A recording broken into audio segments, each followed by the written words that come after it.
하나님이 참으로 이스라엘 중 마음이 정결한 자에게 선을 행하시나 나는 거의 넘어질 뻔하였고 나의 걸음이 미끄러질 뻔하였으니 이는 내가 악인의 형통함을 보고 오만한 자를 질투하였음이로다.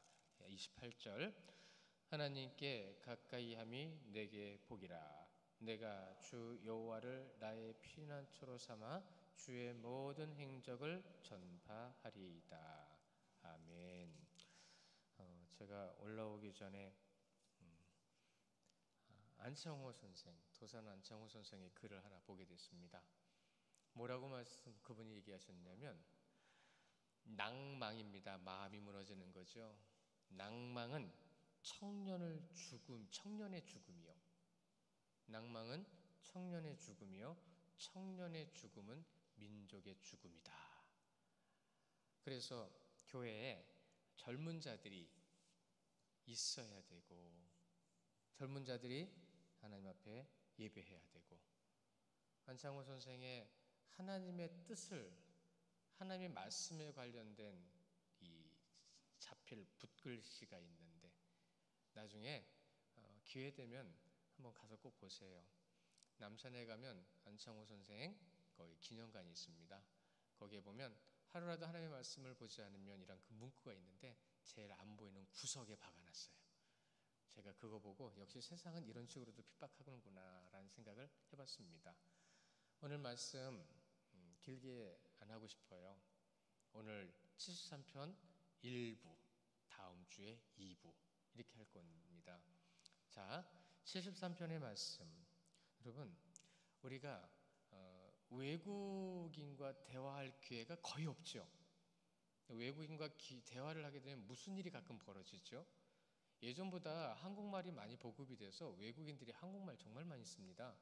근데 외국인이 오면 외국말 한다는 생각 가지고 외국인이 말하는데 한국말로 말하는데 못 알아들어요. 이런 일들이 종종 있습니다. 왜 그럴까요? 그 사람은 외국 사람이라는 거예요. 그렇죠? 그러니까 외국말을 할 줄만 알아요. 할 줄로만 생각을 해요. 자, 내 생각에서 벗어나지 못하면 알아듣지도 깨닫지도 못한다라는 말이 있습니다. 내 생각에서 벗어나지 않는 거예요. 못하는 거예요. 우리가 하나님의 말씀을 보고 하나님의 뜻대로 서 있어야 되는데 하나님의 뜻대로 서 있지 못해요. 그런데 오전에 말씀을 들은 것처럼 바리새인과 서기관들은 주님이 오셨고 눈에 옆에 계셨고 주님이 누군지를 선포하는 사람들의 말을 들으면서도 그들은 알아듣지도 않았습니다. 듣지도 않았고요. 그러나 우리는 주의 말씀을 듣는 이들이 있죠. 주의 말씀이 무엇인지 알아가고 있죠. 그러면 하나님께서 모든 것 가운데 일하실 때는 하나님의 기준대로 하세요. 근데 그 하나님의 기준을 어디에다가 갖다 대어 주시냐면 우리 인간에게 갖다 대어 주셔요. 우리가 깨달을 수 있는 모든 방법을 다 쓰신다고요. 근데 못 깨달으면 어떻게 되는 거예요? 못 알아듣는 거예요.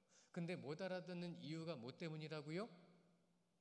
내 생각과 내 기준만 주장하면 주님의 뜻과 주님의 일하심은 경험할 수 없어요. 우리가 하나님의 말씀을 꼭 붙잡고 하나님의 뜻 가운데 선다고는 하지만 결과적으로 우리는 한계에 부딪히는 겁니다. 여러분의 한계는 각자 달라요. 그 한계에 부딪히는 아삽이 오늘 이 시편을 쓴 겁니다. 한계에 부딪혔어요. 내가 하나님을 믿고 하나님을 따라 하나님이 원하시는 길로 가고 싶은데 주변에 있는 많은 사람들이 그러질 않는 거예요. 내가 선포하는데 자 여러분 우리가 시편을 보면 시편하면 가장 먼저 누가 먼저 생각나세요? 다윗이 제일 많이 생각나실 거예요. 또 누가 생각나요? 그 아들 솔로몬이 생각나실 거예요. 그러나 시편을 자세히 보면 다윗과 솔로몬 외에 많은 이들이 하나님을 찬양하고 있는 것을 볼 수 있어요. 근데 왜 우리는 다윗과 솔로몬만 생각하냐는 말이죠. 첫째로는 말씀을 안 보기 때문도 있지만 둘째로는 그들만 생각하고 있기 때문에 그렇습니다. 여러분은 하나님을 어떻게 생각하고 계세요? 하나님을 어떻게 바라보고 계세요?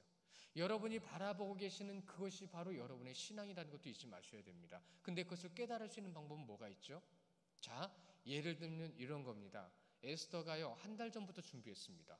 한 달 전부터 준비하고 한 달 전부터 연습하고 한 달 전부터 모여서 기도하고 그런데 그렇게 2달이에요? 미안합니다. 그런데 그렇게 긴 시간 동안 준비하고 기도하고 기도했는데 그 준비하는 기간 동안에 많이 가까워지셨죠. 많이 친해지셨죠. 전에 몰랐던 모습도 발견하게 되죠. 저는 그 덕분에 어제 피자도 얻어 먹었습니다. 먹을 것도 생기더라고요. 자, 그러면 교회는 뭐 하는 곳이죠? 여러분, 교회는 모이기에 힘써야 되는 곳이에요. 나 혼자 하는 곳이 아니라 함께 하기에 힘써야 되는 곳이에요. 그래서 말씀드립니다. 교회는요, 교회 되게 하신 거예요. 지체를 모아 세워 함께 하게 하신 거예요. 그 가운데에서 나를 발견하는 거예요. 나의 부족함을 발견하고 그 가운데서 내가 할 수 있는 걸 찾게 해주시는 거예요. 그러면 발견하고 찾게 하는 것은 상호작용입니다. 나의 부족한 것을 상대방 성도를 통해서 깨닫고요. 나의 연약함을 상대방을 통해서 힘을 얻게 하고요. 또 나의 모습을 통해서 상대방에게 힘과 능력과 마음을 나누는 은혜를 나눌 수 있는 시간을 주시는 거예요. 그것이 교회입니다. 그래서 오늘 에스더 모임, 아까 찬양할 때 막 그런 마음 생기지 않으세요? 아유, 저 이쁜 자매들 기도해 줘야 되겠다. 그런 마음 안 드셨어요? 저는 뒤통수만 봐도 그런 생각 들던데 여러분은 어떠셨어요? 하나님의 은혜가 임할 줄 믿습니다. 그 모든 은혜가 모든 교회를 따뜻하게 하고 주님의 사랑으로 온전히 세워주실 줄 믿습니다. 우리 함께 기도하고요. 주님 앞에 온전히 서기를 간절히 원하면서 제가 잠깐 기도하겠습니다. 하나님, 우리에게 허락하여 주시고 인도하신 귀한 자리에서 하나님을 찬양하게 하십니다. 하나님을 의지하고 바라보게 하십니다.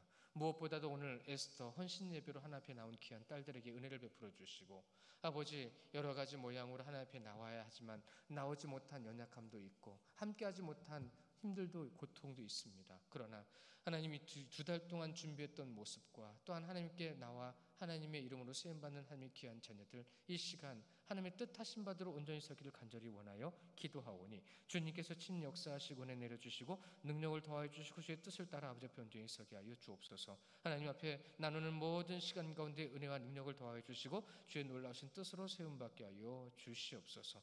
주님께서 함께 하시고 주장하실 것을 믿고 감사를 드리며 우리 구주 예수 그리스도의 이름으로 기도드립니다. 아멘.